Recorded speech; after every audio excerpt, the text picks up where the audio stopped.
자, 안녕하십니까. 평주에서 전해드리는, 오늘은 주식시장이 계속되는 악재, 공포는 늘 기회라는 주제를 가지고 방송을 열었습니다. 시장이 만만치 않죠. 어떻게 보면 2020년 코로나가 이제 발병이 됐을 때 하락했었던 흐름과 유사한 그런 흐름이 최근 들어 나타나고 있는 모습입니다. 그래서 2년 동안 뭐 좀 시장이 나름 괜찮았죠. 근데 다시 2년 전 흐름으로 좀 돌아간 게 아닌가 라는 생각이 날 정도로 시장이 그렇게 썩 좋은 흐름을 보이지 못하고 있습니다. 근데 그때 당시에도 그랬지만, 시장 자체를 뭐 늘 보시면 아시겠지만 한 가지 분명한 건 그겁니다. 뭐냐면 그때 당시도 이제 코로나가 발병이 되면서 한번 2년 전을 거슬러 올라가서 생각을 한번 해보시자는 거죠. 생각을 해보시면 그때 당시도 이제 코로나라는 이 병 자체에 이제 정보가 없었기 때문에 이게 얼마만큼 위험한지에 대한 부분도 몰랐고, 그리고 이 위험한 이 전염병이 이제 글로벌적으로 엄청나게 퍼지면서 전 세계가 마비가 될 수 있다라는 얘기가 나오면서 뭐 경기 침체부터 시작을 해서 엄청나게 뭐 악재가 악재를 계속 불러일으켜서 결국에는 뭐 글로벌적으로 뭐 고난의 연속이 나올 거다, 뭐 3차 세계대전 버금가는 그런 효과를 거둘 것이다 라고 하는 모습을 보였지만, 결국에는 시장이 급반등을 하면서 어떻게 보면 이 더 아웃퍼폼에서 더 상승을 크게 만들어 버리는 모습을 보였죠. 그래서 2020년 2월 3월에 그러니까 4월까지 하락을 했지만 이 뭐 1년 반 이상을 뭐 우상향을 하면서 어떻게 보면 이제 대세 상승기를 만드는 그런 모습들을 보였습니다. 근데 이제 다시 이제 시장이 좀 약세 흐름을 보이면서 하락을 하고 있는 부분들이 있죠. 근데 그때와 지금이랑 좀 틀린 부분은, 코로나가 좀 이제 오미크론이라고 하는 부분으로 좀 이 중증화율이 낮아진 상태고, 그리고 다른 대외 변수들이 이제 슥슥 떠오르기 시작을 하고 있다는 거죠. 그래서 이 악재를 보시면 이거 하나는 좀 알아두실 필요가 있다. 그 시장이 안 좋으면 안 좋다, 그러면 악재가 계속 나올 수밖에 없습니다. 왜 그러냐면 이 뭐 누누이 시간 날 때마다 언급을 해드리고 있죠. 뭐 언론은 이런 딱 결과론적인 거를 보고 나서 계속 추측적인 기사를 내는 부분들이 있기 때문에 이 지금 악재가 계속 이어지고 있는 상황이잖아요. 그래서 끊이지 않고 있는 악재, 뭐 잠깐 좀 예를 들어 드리면, 코로나가 아직 끝나지 않은 상황이고, 그러니까 팬데믹이 계속 유지가 되고 있는 상황이죠. 근데 그 오미크론이라고 하는 이제 변이형 바이러스로 진화를 하다 보니까 이 인간에 대해서는 좀 무해한, 중증화율이 낮아진 그런 부분에서 조금 아직까지 완전 끝난 게 아니다, 계속 변이 바이러스는 나오고 있는 상황이다. 그래서 코로나가 아직 끝나지 않은 상황이고, 여기에 이제 우크라이나 전쟁이 연결이 됐죠.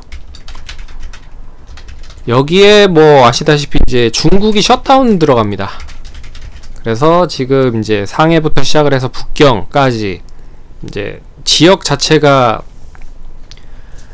봉쇄되는 상황을 보이고 있는 상황이죠. 그래서 뭐 공장 같은 게 좀 중단이 되고 있는 부분들이고, 그래서 보시면 이제 우크라이나 전쟁, 우크라이나는 이제 곡물 자원국이잖아요. 그래서 곡물 관련된 부분에서 음식, 먹거리에 대한 뭐 영향을 좀 줄 수 있는 부분이고, 중국 셧다운은 결국 공장에서 뭐 어떤 걸 찍어내야 되는데 찍어내지 못하고 있는 상황인 거잖아요. 그러면 당연히 이제 수요와 공급의 법칙에 의해서 뭐 공급을 계속 뒷받침을 해줘야 되는데 수요가 받치지 못하고 있는 상황이니까 물가는 다시 올라가 버리는 그런 모습들을 보이고 있는 거죠.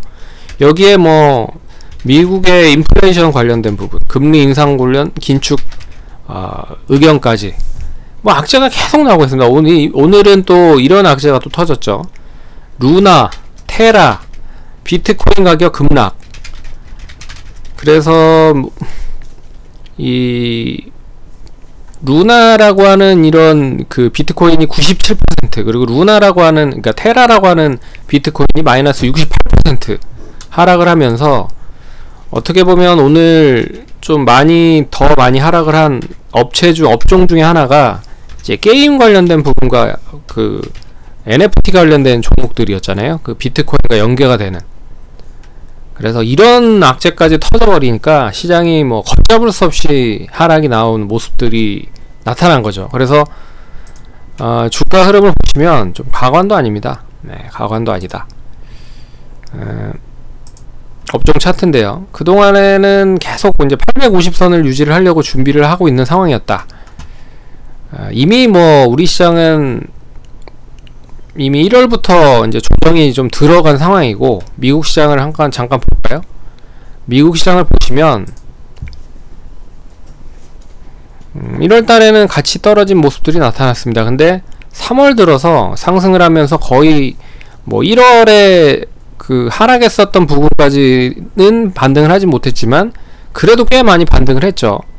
이게 이제 다우존스 기준인데, 그래서 3분의 2가량은 복구를 한 상황에서 다시 이제 최근에 하락을 하면서 하락을 한 부분이고, 나스닥 같은 경우에도 역시나 1월부터 하락을 하긴 했지만 1월을 전부 다 돌지 못했다. 근데 1월 중순경까지에 대한 상승까지는 3월에 반등을 했었던 모습들을 보였기 때문에 그래도 우리 시장보다는 조금 탄력적인 흐름이 더 좋았다라고 볼 수가 있는 거죠.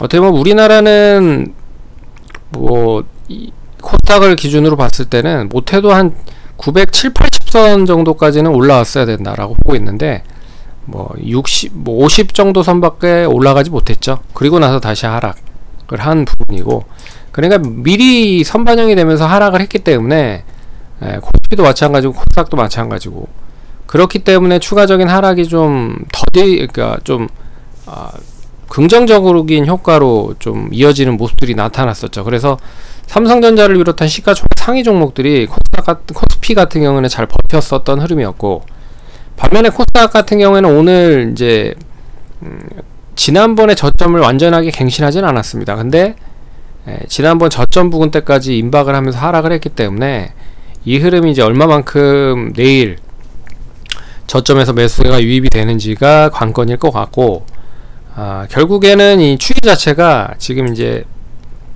완전하게 추이 자체가 상승에서 하락, 그러니까 못해도 850 정도만 유지를 했다라고 했으면 이 역시 이제 결국엔 이 가격을 상당히 많이 기관 외국인이 버텨주게 하려고 준비를 하고 있는 거구나 라고 생각을 했을 텐데, 그런 흐름이 안 나타났다는 거죠.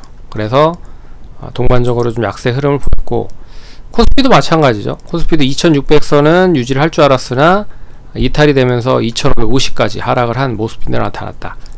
그리고 이 나스닥 같은 경우 흐름이 주봉상 보셔들어도 아직 완전하게 하락이 어느 정도 시점인지 확인하지 못한 흐름이었기 때문에 추가적으로 하락이 좀 더 열려 있다. 다우도 마찬가지고요. 그래서 이 다우와 나스닥이 추가적인 하락이 얼마만큼 진정이 되는지에 따라서 우리나라 시장 종목들도 이 어느 정도 하락은 좀 진정이 될 가능성이 높다라고 볼 수가 있죠. 그래서 제가 말씀드리고 싶은 건 뭐냐면, 악재 연속은 끊이지 않고 있는 상황입니다. 그러니까 여기에 이제 또 추가적인 부분을 좀 연결해드려서 얘기를 해드리자면, 환율이 계속적으로 상승을 하고 있죠. 그러면 결국 환율이 상승을 한다는 것 자체는 외국인들이 매도를 할 수밖에 없는 조건을 만들고 있다라고 볼 수가 있는 부분입니다. 왜 그러냐면 외국인들은 이 뭐 환차손에 대한 또 손해를 볼 수밖에 없는 부분들이라 빨리빨리 연금화를 해야 되는 부분들이 있죠. 그래서 뭐 결국에는 외국인들이 얼마만큼 많이 파는지와 기관이 얼마만큼 많이 매수를 하는지가 관건이겠지만, 결론적으로 시장에서 외국인들이 올해부터 시작을 해서 엄청나게 많이 매도를 하고 있는 상황이고요.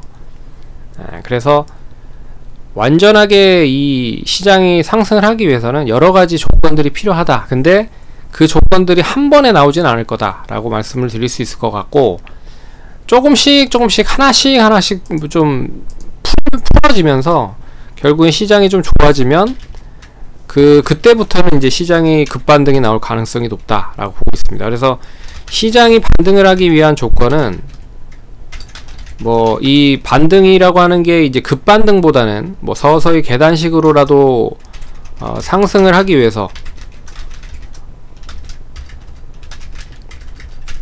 그럼 계단식으로라도 하기 위한 조건은 뭐냐면 일단 제가 봤을 때는 제일 빨리 해소가 될 수 있는 건 빨리 해소를 해야 된다 라고 볼 수 있습니다. 그래서 첫 번째로 보면 이제 중국 셧다운이 어느 정도 마무리가 될 것 같고요. 이 중국 셧다운은 제가 봤을 때는 어떤 걸로 해결을 할 수가 있을 것 같냐면 그 미국의 관세로 인해서 미국이 관세를 엄청나게 많이 높였잖아요. 근데 관세 효과를 하나도 지금 못 보고 있는 상황입니다. 물가가 많이 올라갔으니 미국에서도 카드를 만지고 있는 게 중국과의 관세를 인하를 하면서 어떻게 보면 인플레이션을 낮추려고 하는 노력이 조금씩 나오려고 준비를 하고 있는 것 같다. 그래서 중국이 셧다운은 결국에는 이제 봉쇄를 하면서 중국이 자체적으로 만들고 있는 백신이 있죠. 그 백신 오미크론에 잘 들 수 있는 백신이 어느 정도 오미크론은 제가 봤을 때는 그렇게 다른 것보다는 그나마 좀 중증화율이 좀 낮기 때문에 좀 그래도 중국 쪽에서는 좀 컨트롤 할 수 있는 백신을 만들 수 있지 않을까라고 보고 있어서 그게 이제 어느 정도 해소가 되면 이 중국 셧다운에 대한 부분은 어느 정도 해소가 될 것 같고, 그리고 나서 관세 인하를 이제 미국 쪽에 해버린다라고 하면 이 조금 인플레이션에 대해서는 시간을 좀 벌 수 있다라고 말씀을 드릴 수 있을 것 같습니다. 그래서 뭐 이게 뭐 제 뜻대로 될 수도 있고 안 될 수도 있는데 어찌됐든 지금 풀어야 될 숙제들이 하나씩 풀려야 된다. 그리고 시장이 만약에 반등을 하면 그 숙제들이 하나씩 풀리면서 단계적으로 올라가는 게 제일 바람직하고, 이게 또 뭐 지난번 같이 유동성으로 V자로 부양을 하기에는 쉽지 않은 상황이다 라고 말씀을 드릴 수 있을 것 같습니다. 그래 거기에 이제 우크라이나 전쟁이라든지 뭐 이런 게 뭐 휴전이라는 부분과 더불어서 뭐 이 어느 정도 좀 타결이 되는 부분들이 나타나면 그래도 좀 글로벌 증시 자체를 조금 좀 한숨을 돌리는 그런 모습들을 보일 수는 있겠죠. 그래서 이런 게 하나씩 좀 해결이 돼야 된다. 해결이 되기 전까지는 시장 자체는 좀 지지부진할 가능성이 높을 것 같다. 그래서 제가 말씀드리고 싶은 거는 시장이 악재는 악재가 계속 나올 수밖에 없는 구조를 만들고 있고, 호재는 호재를 계속 불러일으킬 수밖에 없는 구조를 만들고 있다. 그러니까 여기에 너무 휘둘리지 마셔라 라고 말씀드릴 수 있을 것 같고요. 그리고 지난번에도 얘기를 해드렸죠. 이게 지금 이제 어느 정도 주가가 많이 하락을 했기 때문에 뭐 마이너스 뭐 한 20% 30%는 기본일 것 같습니다. 뭐 많게는 40% 50%까지도 되신 분도 많을 것 같아요. 근데 결국에는 이거를 좀 버티셔야 된다라고 말씀을 해줄 수 있는 게 뭐냐면, 이렇게 많이 단기적으로 하락을 한 거잖아요. 그러니까 시장이 하락을 해서 종목이 떨어진 종목들은 시장이 반등을 하면 종목이 올라가기는 합니다. 그게 이제 시장이 1% 올라갈 때 종목이 한 3-4% 올라가는 그런 흐름으로 올라가야 되는데, 그렇지 못하기 때문에 이제는 만약에 반등을 한다라고 했을 때는 이제 내가 가진 종목들이 시간이 이제 얼마만큼 더 길어질 수 있느냐 아니면 짧아질 수 있느냐를 볼 수 있는 거죠. 이제 그게 제가 봤을 때는 뭐냐면 실적이 될 수 있는 거고요.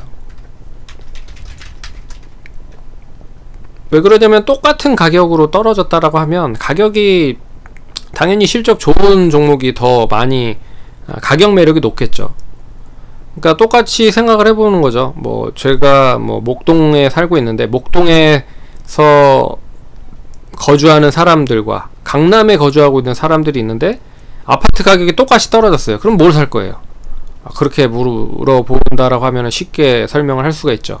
당연히 강남 사겠죠. 예.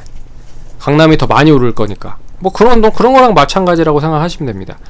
그러니까 똑같은 종목인데 실적이 얼마만큼 좋은 기업이 더 많이 떨어졌다라고 하면 그 종목부터 올라가겠죠. 예. 그래서 실적과 그리고 이슈는 뭐 다양한 이슈가 있습니다. 뭐 앞에서 얘기는 안 해드렸지만 뭐 실적을 뒷받침으로 해 최근에 그나마 이슈를 만들고 있는 쪽이 반도체죠. 예, 반도체 관련된 부분에서 계속 돌고 도는 그런 흐름들을 보이고 있다. 그리고 나서 뭐 정책이라든지 뭐 이런 등등등등등이 있는데 이건 뭐 제외하더라도 결국엔 제일 중요한 건 실적이다 라는 거를 좀 눈여겨보시면 좋을 것 같습니다. 그래서 시장은 좀 어렵습니다. 그리고 재미도 없고요. 그래서 제가 뭐 기술적 뭐 차트로 설명을 해드리면 또 설명을 해드릴 수 있긴 하지만 아직까지는 별 의미가 없다 라고 좀 말씀을 해드릴 것 같아서 이제 우선 좀 추가적인 하락이 좀 진정이 돼야 되는 게 중요하고 단계적으로 뭐가 하나씩 풀리는 그런 모습을 보여야 된다. 그러기 전까지는 굳이 현금이 많다라고 하시면 매수를 안 하셔도 하나의 방법이다. 굳이 뭐 매매를 할 필요는 없다라고 생각을 할 수가 있습니다. 지금 시장이 잠깐 좋았을 때 또 좋은 종목들이 또 팍 올라갈 거잖아요. 근데 팍 올라가는 종목을 못 잡으면 결국엔 또 떨어질 거예요. 네, 시장 또 떨어지면 또 떨어질 겁니다. 그러니까 그냥 픽을 못 하실 바에는 매매를 안 하는 것도 하나의 방법이다 라고 말씀을 드릴 수 있을 것 같고, 뭐 시장에 대한 비례적인 부분으로 난 수익을 얻고 싶다라고 하시면 뭐 ETF를 사시는 것도 하나의 방법입니다. 코덱스 200이나 레버리지를 사시는 것도 방법이니까 참고를 하시면 좋을 것 같습니다. 그래서 지금은 그리고 늘 이때 시장 뭐 그지 같고 힘들고 어려울 때 기회에 있었던 적이 많습니다. 그리고 이런 분들이 꽤 많으신 것 같더라고요. 어떤 분들이냐면 우리나라 시장이 국장이라고 해서 엄청 별로였잖아요. 근데 국장이라고 해서 별로였던 투자자들이 어디로 많이 갔습니까? 미국으로 많이 갔습니다. 미국에 어떤 종목을 많이 샀습니까? 최근에 많이 떨어진 종목들을 많이 사고 있죠. 테슬라나 뭐 리비안이나 뭐 이런 종목들을 엄청 많이 샀습니다. 근데 그 종목들이 엄청나게 많이 샀는데도 불구하고 최근에 떨어지는 거 보면 얼마나 떨어지고 있습니까? 그러니까 우리나라에서 수익 안 나는데, 근데 우리나라 시장에서는 최근엔 잘 버텼다는 거죠. 그게 이제 아이러니하다는 거죠. 왜 그러냐면 미국은 거품이 많이 껴있는 대로 껴있었던 것에서 글로벌적인 유동성으로 부양이 된 거고, 거기에서 하락을 하니 뭐 추가적인 하락은 더 이어지는 부분이죠. 그래서 우리나라에서 주식을 모두 팔아다가 서학개미라고 이제 미국 쪽에 투자를 했는데 미국에서 또 엄청난 피를 보고 있고, 그리고 또 분산 투자한답시고 투자를 한 곳이 이제 코인입니다. 근데 코인이 또 저런 사단이 났죠. 근데 우리나라 뿐만 아니라 해외 쪽도 마찬가지인 것 같습니다. 그 비트코인이나 이더리움 그 대표적인 코인을 사는 게 아니라 이제 잡코인들을 많이 하는 거죠. 수익이 많이 되니까. 근데 그 잡코인들이 요새 좋느냐? 절대 좋지 않다라는 거죠. 그래서 뭐 2억 3억 투자했는데 뭐 100만원 200만원 된 사람들도 꽤 많은 것 같습니다. 네. 그러니까 진득하게 우리 시장에 좀 투자하시는 분들은 진득하게 회사를 믿고, 어차피 또 이것도 지나가면 또 시장이 올라오면 내 종목도 올라갈 겁니다. 그래서 거기에서 참고하셔서 매매하시면 좋겠다. 그래서 시장에 대해서 좀 간단하게 설명을 해드렸고, 뭐 이 또한 지나간다라고 생각을 하시면 될 것 같습니다. 그러면 투자하시는데 참고하시고요. 그럼 성공 투자하시고 다음번에 찾아뵙겠습니다. 감사합니다.